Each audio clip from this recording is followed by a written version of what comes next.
Estamos ahora de vuelta con el señor Renato Vila, él es gerente de Advisory de PKF Perú, auditores y consultores empresariales. Vamos a hablar sobre la regulación de los precios de transferencia en las empresas peruanas. Buenas noches, bienvenido. ¿Cómo estás? A Punto Económico. Me gustaría primero que nos expliques qué cosa es precios de transferencia. Vamos por favor al primer cuadro. Bueno, los precios de transferencia trata de medir los márgenes y los precios que se están pactando entre empresas vinculadas o partes relacionadas. Entonces, de alguna forma, el objetivo es que el Estado peruano recaude lo justo y que no se manipulen los precios de transferencia para beneficiar de alguna forma o evitar la recaudación. Eso, Perú, ¿no? Eso quiere decir, para ponerlo en sencillo, yo tengo una empresa en Perú y a la vez soy socia con una empresa colombiana, de otra empresa, digamos, relacionada a mí en Colombia. Entonces la empresa colombiana me vende a mí algo y me lo vende a un precio, digamos, que no es el valor de mercado, sino me lo vende a la mitad, porque bueno, pues somos socios y de cierta forma queremos tratar de pagar menos impuestos, ¿no? Dependiendo del esquema. Entonces el precio de transferencia tiene que ver básicamente con que se pague el valor de mercado si es que yo compro o vendo algo con mi relacionada. De acuerdo, eso es. En principio es todo lo que tú comentas, que son bienes, servicios. Sin embargo, actualmente se está empezando a dar algunos tipos de transacciones que pueden ser más complicadas, como por ejemplo la transferencia de un know-how. Entonces, ¿cómo determinar el valor del mercado para la transferencia de un know-how? ¿No? Entonces, ahí es donde se complica un poco los precios de transferencia. Mi socia colombiana ha creado una fórmula excelente para fabricar, para hacer un pollo diferente, bróster diferente. ¿Ya? Y me dice entonces, bueno, yo te voy a, digamos, vender la fórmula, pero la fórmula te lo voy a vender a un precio altísimo, ¿no? Probablemente yo compre esa fórmula y obviamente para mí eso ahí lo voy a depreciar y va a impactar obviamente en mi gasto y en el impuesto a la renta que voy a pagar. Claro, y la pregunta que surge aquí es, ¿cuánto vale esa fórmula? O sea, porque es una fórmula muy puntual, con características basadas en tu ejemplo de un pollo muy puntual.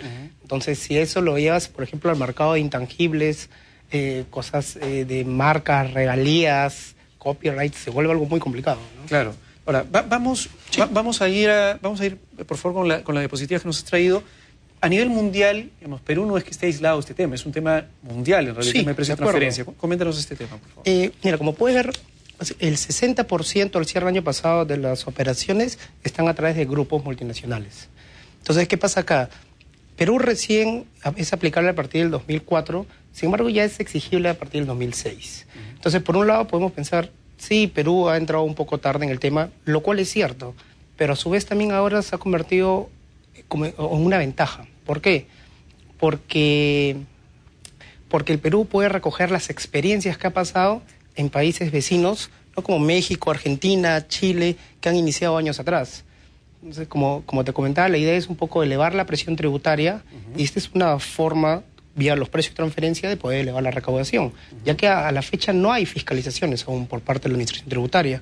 Entran por impuesto a la renta, o por IGB, o por tema arancelario, y de ahí tratan de entrar al tema de precio de transferencia, pero fiscalización como tal, por precios, a la fecha no hay. Y es que la verdad es costoso fiscalizar, porque básicamente hay que replicar nuevamente un estudio. Ahora, es probable que se entre, dado que la cabeza de la jefa de la SUNAT es especialista en precios de transferencia. Sí, claro. Vamos al ejemplo número 1, por favor, para entender, digamos, cómo funciona este esquema. Vamos al siguiente cuadro, por favor. A ver, explícanos con este ejemplo de qué estamos hablando. Ok. Imaginemos que acá tenemos un grupo económico, ¿no? Cuya la matriz es peruana con una tasa del 30%. Okay. Entonces, la matriz es la empresa Perico Los Palotes, Sociedad Anónima. Cualquiera. Okay. Entonces, ¿cuál es la finalidad? Crear operaciones comerciales que puedan ser existentes o no es hacer una nueva operación, no, que puede ser fehaciente, pero que no se respeten los valores de mercado. Entonces, ¿cuál es el espíritu que quisiera este grupo? Que la mayor parte de la renta o la utilidad sea concentrada en la subsidiaria A. Que está en un país... que está en un país que puede ser no necesariamente un paraíso fiscal, pero como puedes ver es la que tiene la menor tasa de impuesto a la renta. O sea, Perú, en este caso, que es la matriz o la empresa peruana, está en un país que es Perú, que tiene un impuesto a la renta del 30%. La subsidiaria está en otro país, vamos a llamar el país, digamos, A, que tiene un impuesto a la renta, paga un impuesto a la renta del 20%, y hay otra subsidiaria, que es otra empresa relacionada que depende de la empresa peruana, que es la matriz, que está en un país B, y que tiene ese país un impuesto a la renta del 40%. De acuerdo. ¿Podemos ir a la siguiente diapositiva, por favor? Sí, claro. Vamos a la siguiente, por favor. Ahí puede ver el impacto, por ejemplo, sin entrar mucho en el cálculo de los números. En el primer caso, tendríamos un impuesto a la renta de 192 con una utilidad de 448. Manejando los precios, ¿no?, en algo extremo, en la subsidiaria B, que es la que más grava, hace que la utilidad sea cero. Entonces, ¿cuál sería el impacto? Que ahora hay un menor impuesto a nivel de todo el grupo y una mayor utilidad. ¿Qué se está haciendo? Se están tratando de desviar las utilidades a los países que tienen menor tasa impositiva o que grava menos. Entonces, justamente ahí es donde la administración peruana quiere tratar, o está entrando, porque lo que quiere es que se pacten precios justos entre partes vinculadas. Precios justos es el principio de libre concurrencia, que es que se pacten a precios o valores de mercado. Que a veces es bien complicado determinar, como en el caso de el know-how sobre el pollo. Sí, de acuerdo. Vamos al siguiente ejemplo, el ejemplo 2. Entonces, hasta ahora lo que vamos entendiendo es, claro, si existe una empresa peruana donde, digamos, si yo genero utilidades sobre esa utilidad, si estoy en Perú, voy a pagar 30%. De acuerdo. Si esa utilidad la hago en el país A, que tiene 20% de impuesto a la renta, entonces voy a tratar más bien de generarle más utilidad a esta empresa. Hay varias formas de hacerlo, ¿okay? Uno de ellos es comprando y vendiendo productos para que esa empresa tenga más cantidad de utilidad.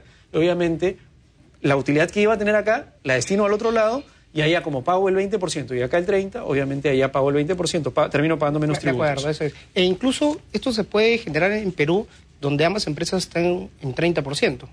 Pero, entonces, ¿cuál sería el impacto? Porque si al final una vende caro, la otra compra más barato y el efecto es cero. Pues no necesariamente puede ser así. ¿Por qué? Porque la empresa A puede vender caro, pero puede tener, por ejemplo, pérdidas acumuladas tributarias. Entonces, el efecto en el grupo en un extremo podría ser cero, porque el B puede tener un gasto en exceso, y el B, ese ingreso se ve neutralizado por las pérdidas. O B puede estar en un régimen agrario que tiene una tasa distinta. Entonces, de alguna forma, también puede alcanzar esta desviación en empresas peruanas, ¿no? Puntualmente yendo acá al ejemplo es una matriz de 20% y una subsidiaria que puede ser Perú a 30%. ¿Qué es lo que pasa acá? Que son las famosas triangulaciones, ¿no? Perú, subsidiaria, compra a un precio alto, ¿no?, y vende a un precio relativamente bajo. ¿Qué está sucediendo en Perú? Se está achatando la base imponible, ¿no? La base imponible está siendo menor. Por ende, la recaudación para el Estado sería menor. Y realmente la venta puede ser con un paraíso fiscal o cualquier otro país de una baja tasa, y es la que realmente vende al mercado o al consumidor final. Entonces, como puedes ver, el efecto en este grupo económico es que la venta se concentre en donde tiene la tasa menor. Se han pasado operaciones entre ellas, de pronto la matriz o el subsidiaria compra los insumos a la matriz, lo transforma y lo vende a una subsidiaria que puede ser la distribuidora, quien realmente es la que hace la ganancia. De acuerdo. Vamos al ejemplo 3, por favor, al siguiente cuadro.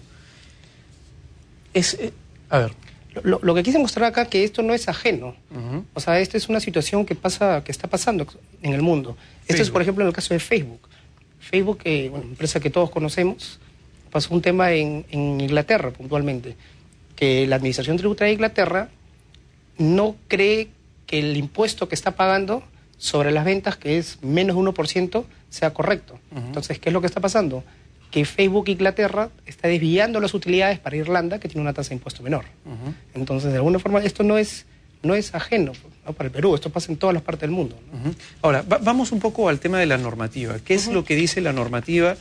¿Qué es lo que debería, digamos, un empresario o, digamos, un grupo de empresarios que tienen empresas relacionadas, qué es lo que deberían tener en cuenta para evitar eventualmente algún problema, digamos, porque han registrado mal los precios de transferencia o simplemente no ha habido precio de transferencia o un estudio de precio de transferencia detrás? ¿Qué es lo que deberían estar viendo? ¿Cómo se debería estar haciendo la metodología del precio de transferencia? Algo que es importante aquí es que exista una planificación. Ahora, respondiendo puntualmente, es que exista una planificación.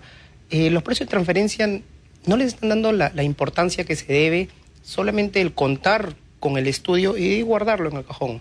¿Y el estudio por qué? Porque la SUNAT exige un estudio, ¿a partir de cuánto? La SUNAT exige el estudio cuando una empresa vende más de 6 millones y tiene de soles al año y tiene operaciones entre las vinculadas, ¿no?, la suma de todas las operaciones que tenga en el año por más de 1 millón de soles. Cuando suceden esas dos condiciones en forma simultánea, la empresa debe contar con el estudio. Entonces, como te comentaba que no han habido fiscalizaciones o cosas mayores al respecto, las empresas lo único que hacen es contar con el estudio para poder cubrirse de cualquier potencial contingencia cuando la administración se lo pida. Sin embargo, lo ideal es que se planifiquen con anticipación para que puedan ver las eficiencias que pueden haber en los precios de transferencia y manejar sus precios estando totalmente cubiertos. Pero básicamente igual van a tener que terminar aterrizando en lo que debería ser un precio de mercado para hacer la compraventa. Y esa es la idea, ¿no? Y entre los precios se puede ver que de pronto está cobrando o el precio pactado es muy por arriba o muy por debajo del mercado y se pueden ajustar para que la empresa o el grupo pueda generar beneficios económicos, ¿no? Beneficios en cuanto a una buena estructura de eficiencia tributaria. Eso quiere decir, en realidad, un tema de planeamiento tributario, que es parte, en realidad, que es algo que recién está saliendo a la luz y que es algo importante para todas las empresas, porque generalmente las empresas se ponen, digamos, que no planifican, terminan teniendo contingencias y terminan resolviendo problemas ex post, luego de que el problema se originó, luego que la autoridad tributaria lo acotó. Claro, eso pasa mucho. Nos pasa casos donde nos han llamado clientes y dicen, Renato, por favor, he tenido un problema con la administración, me dio una esquela y tengo 7 días para presentar el estudio. Y un estudio, para hacer algo técnicamente bueno... En 7 días es imposible. Es imposible. Es imposible. En 7 días tienes que parar todo para poder entrar al estudio, ¿no? Claro. En todo caso, señor Renato Vila, lamentablemente el tiempo ya se nos fue. Pero, digamos, para cerrar el tema los precios de transferencia son importantes. Las empresas que vendan más de 6 millones de soles al año con operaciones de compraventa, de transferencia de precios de servicios de 1 millón entre sus relacionadas, mucho ojo, porque tienen que hacer su estudio de precios de transferencia y es preferible planificar tributariamente antes. Muchas gracias, señor Renato Vila, por venir a Punto Económico y conmigo será hasta el día de pasado mañana. Mañana los acompaña David Rivera, como todos los martes. Volvemos el día miércoles. Cuídense. Chau, chau.